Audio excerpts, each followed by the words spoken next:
Hey, fancy meeting you here. It's been a minute, and it is definitely time for us to catch up. So here's the scoop. Today is Tuesday, July 12th, and today is the day that we follow up with our local clinic after our second opinion last month. So hard to believe that was actually a month ago. I'm really sorry I haven't been in touch since then. I don't know what happened.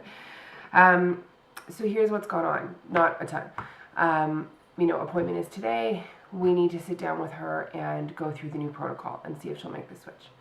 I've started a world of supplements, which I'll show you in a second because, yep, I'm 105. Got one of these now. And we're on vacation. So we got a couple things to catch up on. Why don't we do this first? Why don't we talk about this beautiful little, this thing. I guess it's better than like the AM PM one, so we've got that going for us. But I'm now at a total of 15 pills a day. So I really am feeling like I'm about 105. So what we have in here is a combination of a couple of different things. We've got a prenatal, just like your standard prenatal, loads of folic acid, all sorts of good stuff. And then there's these bad boys, and these are like vitamins can't come in like a reasonable dose. You have to sort of mash them together to make your own dose together. So this is collectively 1 day's dose of CoQ10. So this is 600 milligrams. Then we've got 4,000 milligrams, which seems like a lot, but apparently that's where we need to be, of vitamin D, but they come in 1,000 milligram little capsules. We've got an allergy pill because I'm allergic to nature. And then sort of regular prescription-y things that I take anyhow for other stuff. It sounds like it's very fancy. It's not really. And then I'm on the hunt. I just ran out of Vitex and DHEA. My hair's like in my lip gloss. Vitex and DHEA. So I have to go pick those up. So by the time all is said and done, it ends up being about 15 pills a day. So we've got one of these.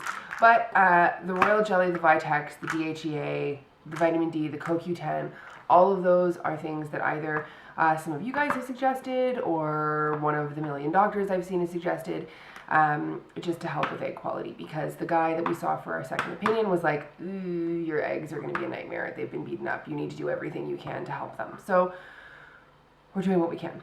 I start fertility acupuncture today, so we'll see how that goes. I did acupuncture a few years ago. I was in a car accident a couple years ago, and it was like a head versus windshield, and windshield won, and that's actually what those other prescriptions are for.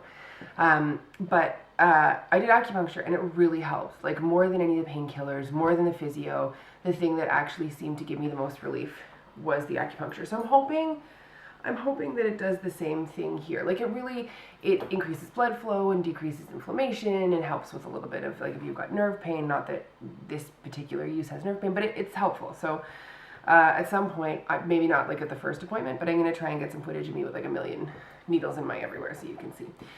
So that's today.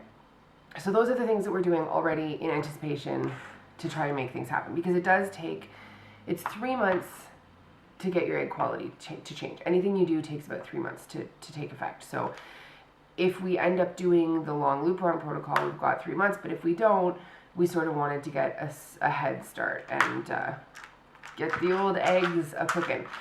So that's my many vitamins. We see her today, and I don't know what's gonna happen. It's weird. I'm all nervous, which is stupid. Like I know, okay, real talk, you and me. I know I'm allowed to get a second opinion, and I'm not normally this neurotic, but something about this process and something about the fact that there's only one clinic in town makes me really, like, stressed out. And so somehow, overnight last night, I went to bed being, like, ready to go, and I woke up this morning feeling like, oh, God, I'm going to go in there and have to say, like, I saw another doctor because I think you're stupid. And now I want you to do what he wants to do. Like, it feels uncomfortable. And I don't know why today it started feeling, it wasn't uncomfortable yesterday, but it is today, and the appointment's today, and I'm all stressed out. So we're going to go in, I'm essentially just going to say, like, listen, I think I said this in my last video, but bear with me, I'm all stressed out. Okay, I saw my family doctor, and she suggested that we see an immunologist just to make sure, given that funds are not limitless and time is not limitless, just to, check under every rock, so to speak. So we did. This is who we saw. This is what he said. We're really eager to get started and get back on the horse. What do you think? What do you think we should do? We're so lost and so confused, and we need your guidance. And see what she says. And, we've sort of had our conversations, Ian and I, to figure out where we stand, and sort of like, if she says this, what do we do? If she says this, what do we do? And if she says this, oh God, we have no idea what we're doing. So the probable outcomes that we see happening are either, one, the ego takes over and she goes, no, I will not, this is not, you can't, nope. And there's no explanation, she just sort of fundamentally says no. In which case, I'm not particularly excited about dealing with a doctor that has no room for suggestion and no room for discussion, so that's going to be a deal breaker for us.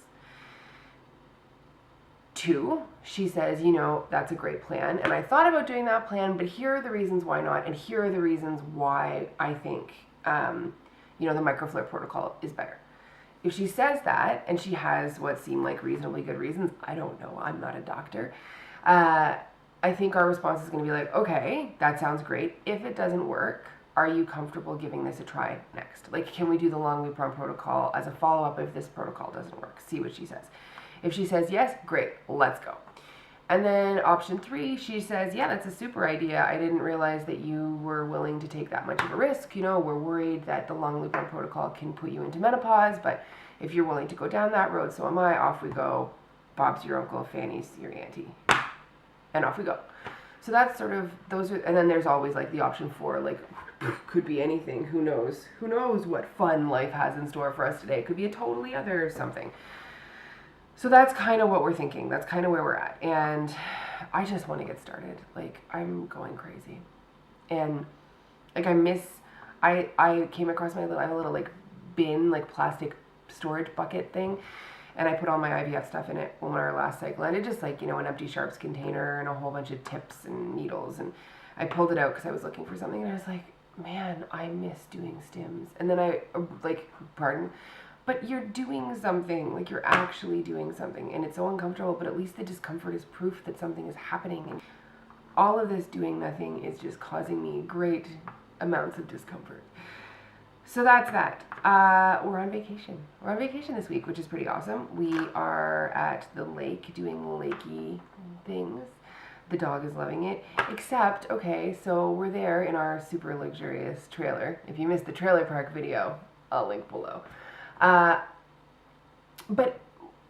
the lake is full of leeches. And I realize this is like the whiniest, like, oh, my, summer getaway home has but like, okay, legit, the lake that I want to swim in because it's freaking hot outside is filled with parasitic blood-sucking worms, okay? It's not as whiny as it sounds. They're gross, and they eat your blood, and it's disgusting. And they're slimy. Like, I'm not normally that girl that's like, wee, bugs, but leeches, for whatever reason, just like totally freak me out. And we went swimming yesterday for like the first time because it's been really hot. And Ian came out and he had 2 leeches. And one was like a decent sized one, and then one was like, like a tiny baby. But it was enough that I totally got freaked out. And now I don't want to swim at our lake, and I need to get over it. But they're really I went to give blood. Oh, apparently IVF people, we are not meant to be giving blood. So no acts of good Samaritanism for us. I went to give blood, and they do like the little finger prick anemia hemoglobin test thing, and I didn't have enough hemoglobin for them to take my blood. They sent me away. They said if they'd taken 2 pints of my blood, I would not have done very well. So that's the other thing that I need to talk to her about today. Is like, do I need to add an iron supplement to my current regime? I know that being really anemic can be pretty harmful if you're TTC-ing. So I need to figure that out. But yeah, no, and I spoke to my family doctor. I called her to say like, hey, listen, are there things I should be doing? And what she'd said was she's going to leave it to the fertility doctor to figure out what I should be doing. But that if you're doing IVF, you shouldn't be giving blood because you need all of your blood volume. So if you're considering donating blood, not a good time for you, my friends. Okay, that's it. We'll do an update. I think we're gonna try and do an update like from the lake so that you can see our super luxurious trailer life. I know that there have been some really sort of crummy negatives in the last little while. It's going around. It's not been the happiest week in the TTC community land, but I hope it gets better. I hope that, you know, we're done with the bad. We got it all over at once in like one fell swoop, all of us in one go, and now we're all on the upswing. At least that's what I'm telling myself. So when you get good news, let me know, because God, I could use some good news. Okay, I'll keep you posted. The next time you hear from us, we'll be at the lake.